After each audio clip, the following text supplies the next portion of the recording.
Bismillahirrahmanirrahim. Assalamualaikum warahmatullahi wabarakatuh. Pada kesempatan ini kami dari kelompok 9 akan membawakan materi presentasi dengan judul analisis koefisien korelasi Reng-Spearman. Kelompok 9 terdiri dari Rahmansyah, Sardi Mashuri, Fajril Mudad. Besarnya hubungan antara dua variabel atau derajat hubungan yang mengukur korelasi berpangkat disebut koefisien korelasi berpangkat, korelasi berjenjang, korelasi berurutan, atau korelasi bertingkat. Ditemukan oleh Spearman sehingga disebut korelasi Spearman. Uji Reng-Spearman diperkenalkan oleh Spearman pada tahun 1904. Uji Reng-Spearman digunakan untuk menguji hipotesis korelasi dengan skala pengukuran variabel minimal ordinal. Dalam uji Reng-Spearman, skala data untuk kedua variabel yang akan dikorelasikan dapat berasal dari skala yang berbeda. Maksudnya skala data ordinal dikorelasikan dengan skala data numerik atau sama. Dengan maksud skala data ordinal dikorelasikan dengan skala data ordinal juga. Data yang akan dikorelasikan tidak harus membentuk distribusi normal. Populasi sampel yang diambil sebagai sampel maksimal 5 lebih kecil daripada N, 30 pasang. Jadi, uji korelasi Reng-Spearman adalah uji yang bekerja untuk skala data ordinal atau berjenjang atau ranking dan bebas distribusi. Langkah-langkah uji Reng-Spearman. Pertama, berikan peringkat pada nilai-nilai variabel X dari 1 sampai N. Jika terdapat angka-angka sama, peringkat yang diberikan adalah peringkat rata-rata dari angka-angka yang sama. Kedua, berikan peringkat pada nilai-nilai variabel Y dari 1 sampai N. Jika terdapat angka-angka sama, peringkat yang diberikan adalah peringkat rata-rata dari angka-angka yang sama. 3. Hitung DI untuk tiap-tiap sampel. DI sama dengan peringkat XI dikurang peringkat YI. Keempat, kuadratkan masing-masing DI dan jumlahkan semua DI kuadrat. 5. Hitung koefisien korelasi Reng-Spearman rho, di mana rho sama dengan 1 dikurang 6 sigma kali DI kuadrat per N dikali dalam kurung N kuadrat dikurang 1. Di mana rho adalah nilai korelasi Spearman Reng, D kuadrat adalah selisih setiap pasang Reng, N adalah jumlah pasangan Reng untuk Spearman. Berikutnya, kriteria terima dan tolak hipotesis. 1. Parameter P-hitung dan P-tabel. P-tabel dapat dilihat pada tabel uji Reng-Spearman yang memuat P-tabel pada berbagai N dan tingkat kemaknaan alfa. Dengan nilai, jika P-hitung lebih besar atau sama dengan P-tabel, maka interpretasinya adalah HO ditolak dan HA diterima. Dan jika nilai P-hitung lebih kecil daripada P-tabel, maka interpretasinya adalah HO diterima dan HA ditolak. Kedua, kekuatan korelasi P-hitung. Dari range nilai 0,000 sampai dengan 0,199, interpretasinya sangat lemah. Jika nilai 0,200 sampai dengan 0,399, maka interpretasinya kategorinya lemah. Nilai 0,400 sampai dengan 0,599, maka interpretasinya sedang. Dan untuk nilai 0,600 sampai dengan 0,799, interpretasinya adalah kuat. Dan nilai 0,800 sampai dengan 1,000, nilai interpretasinya sangat kuat. Ketiga, arah korelasi P hitung. Nilai negatif jika searah. Semakin besar nilai XI, maka semakin besar pula nilai YI.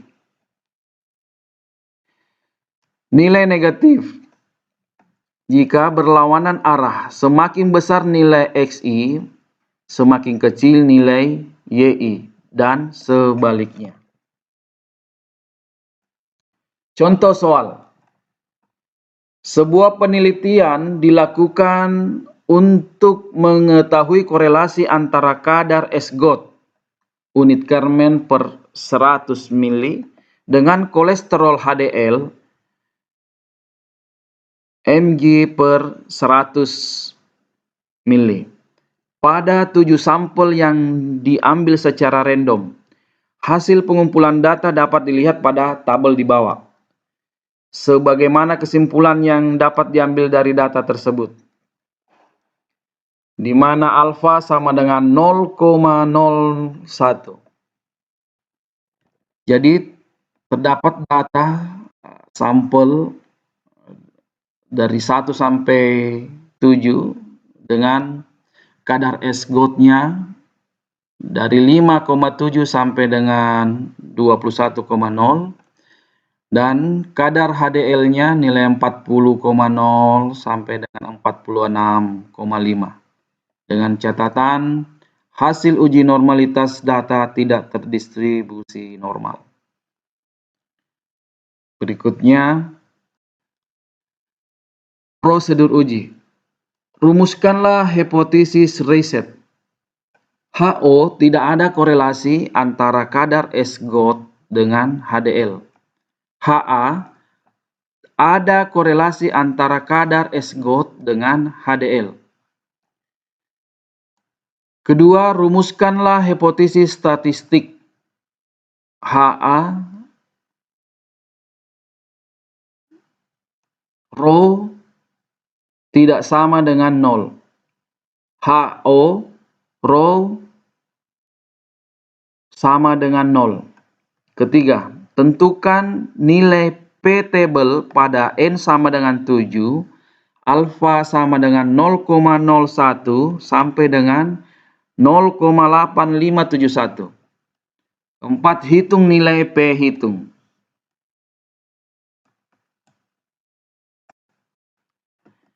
Prosedur uji.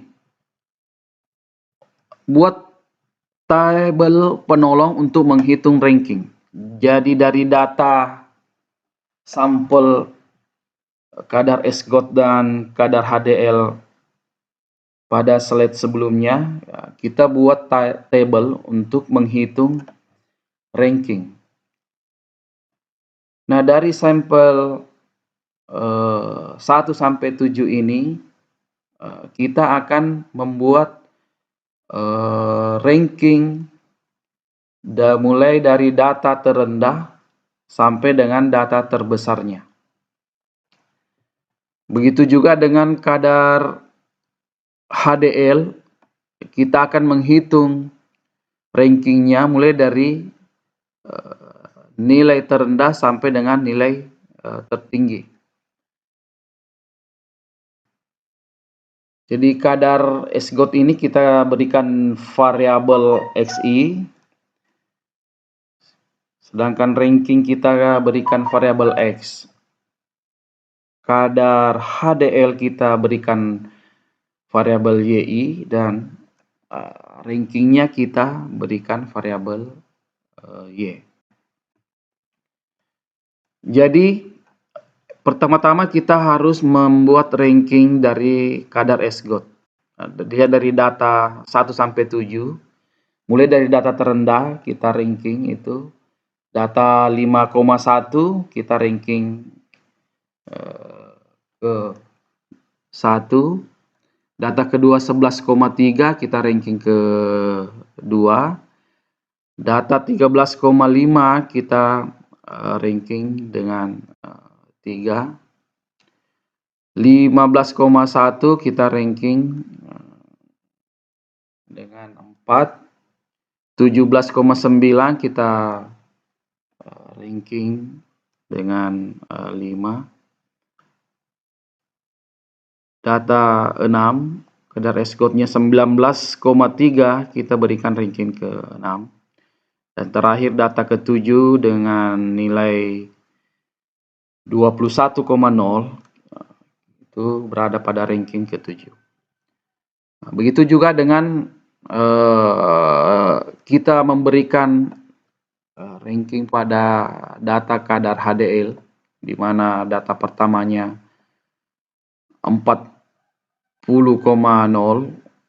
ini data terendah, kita berikan ranking 1. Terus data 41,2 kita berikan ranking kedua. Data 42,3 kita berikan ranking nomor 3. Terus data keempat 42,8 kita berikan ranking nomor 4. Berikutnya data kelima 43,8 ini berada pada ranking ke-6 karena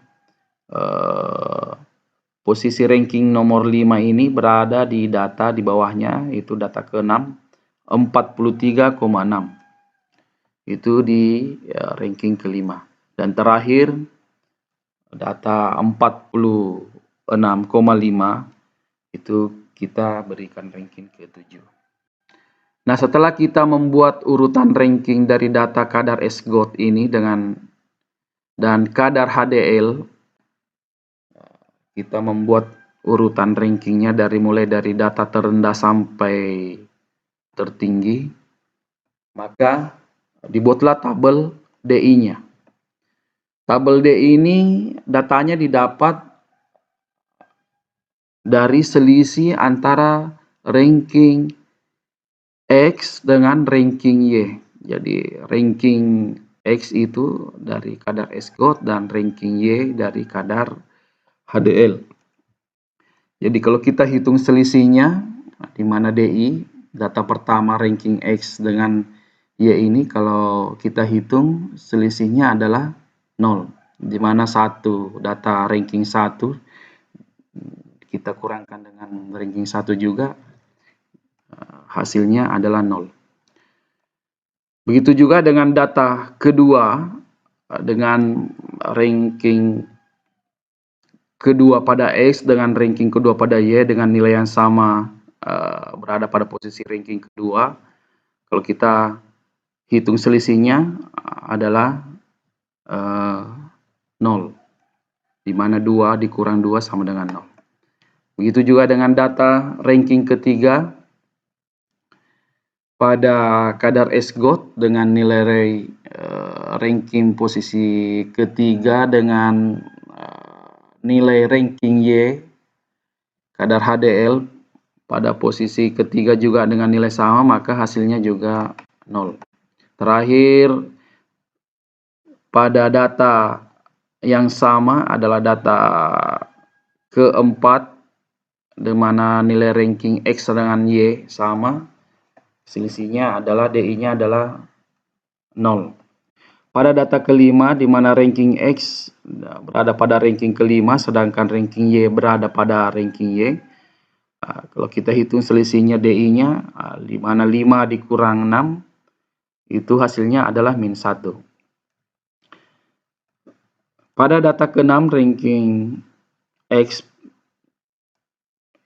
dengan ranking Y dengan nilai kelima, data kelima ranking Y ini berada pada posisi kelima. Jadi kita kurangkan dengan ranking X dengan nilai posisi 6, jadi hasilnya 6 kurang 5 sama dengan 1. Nah, untuk data yang paling terakhir, ranking X berada pada posisi 7 dengan ranking Y juga berada pada posisi 7, selisihnya adalah 0. Nah, setelah kita mendapatkan data-data DI-nya, maka kita berlanjut ke data DI kodratnya. Nah, data DI kodrat ini kita dapat dari mengkodratkan nilai-nilai pada tabel DI. Jadi kalau nilai DI 0 kita kodratkan, hasilnya DI kodratnya 0. Begitu juga dari data 1 sampai dengan ke-4 ini nilai kodratnya adalah 0. Pada data kelima, di mana DI-nya bernilai min 1, kita kodratkan, jadinya DI kodratnya jadi 1. Data ke-6 dengan nilai DI-nya 1, kita kodratkan, DI kodrat jadi nilainya 1. Dan data terakhir dengan nilai DI-nya 0, kita kodratkan, jadinya DI kodratnya 2. Nah, setelah kita mendapatkan hasil DI kodratnya, maka kita menghitung akumulasinya, di mana sigma DI kodrat sama dengan nilainya 2. Nah, dan dengan mendapatkan nilai DI kodrat ini, kita selanjutnya memasukkan nilai DI kodrat pada rumus nilai P hitung, di mana rho sama dengan 1 dikurang 6 sigma kali DI kodrat per N. N dikali dalam kurun N kodrat dikurang 1. Jadi rho sama dengan 1 dikurang 6 dikali 2, di mana nilai DI kodrat pada tabel sebelumnya adalah nilainya 2, maka 6 kali 2 per 7. 7 ini adalah jumlah data N. Data N itu ada 7, jadi 7 dikali dalam kurun 7 kodrat dikurang 1. Jadi selanjutnya rho sama dengan 1 dikurang 6 kali 2 sama dengan 12 per 7 dikali 49 dapat dari 7 kodrat dikurang 1. Di mana rho sama dengan 1 dikurang 12 per 336. Terus kita nilai 1 ini kita anggap 336 per 336 dikurang 12 per 336. Hasilnya adalah 0,964. Jadi nilai P hitung yang kita dapatkan adalah 0,964. Prosedur uji yang ditentukan dari nilai P tabel pada N sama dengan 7, di mana alfa sama dengan 0,01 sampai dengan 0,8571. Jadi dari kesimpulan di atas kita mendapatkan nilai karena nilai P hitung yang kita dapatkan dari rumus sebelumnya, di mana nilai P hitung sama dengan 0,964 lebih besar atau sama dengan P table 0,8571. Maka setelah kita mendapatkan ternyata nilai P hitungnya lebih besar daripada nilai P table-nya, maka kita mendapatkan H0 ditolak, HA diterima. Di mana HA ini maksudnya adalah pada tabel sebelumnya dijelaskan bahwa HA itu jika terdapat korelasi antara kadar S-GOT dengan kadar HDL dan HO tidak terdapat korelasi antara kadar S-GOT dengan kadar HDL.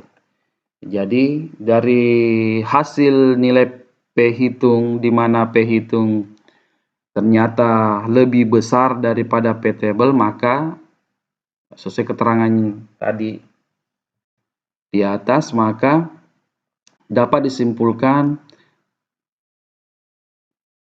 terdapat atau ada korelasi yang sangat kuat dan positif antara kadar S-GOT dengan kadar HDL.